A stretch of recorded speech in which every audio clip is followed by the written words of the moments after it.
নয়নতারা ফুল, এই ফুল কিন্তু গাছে ফুটে থাকলে তো সুন্দর লাগেই, আর আমরা গাছ থেকে তুলে আনি ফুলদানিতে সাজিয়ে রাখলেও কিন্তু সেটা খুবই সুন্দর লাগে। কিন্তু আজকে আমি গাছ থেকে তুলে ফুলদানিতেও সাজাবো না। এটা দিয়ে কি করব জানেন? এটা দিয়ে তৈরি করব চা, নয়নতারা ফুলের চা।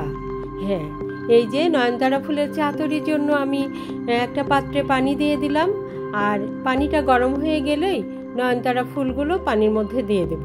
নয়নতারা ফুলের তো অনেক উপকার, এমনিতে আমরা চা বানিয়ে খেলে তো আমাদের উপকার হবেই, আর যাদের ডায়াবেটিস রোগী তারা এই নয়নতারা ফুলের চা বানিয়ে খেলে তাদের ডায়াবেটিস অনেকটাই কন্ট্রোলে থাকবে।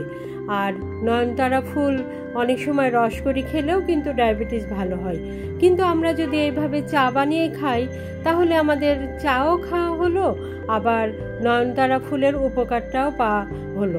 এই যে নয়নতারা ফুলের রঙগুলো পানির মধ্যে মিশে যাচ্ছে, আরও কিছুক্ষণ ফোটার পরে এর মধ্যে আমি হাফ চা চামচের মতো চা দিয়ে দেব, তাহলে কালারটাও খুব সুন্দর আসবে।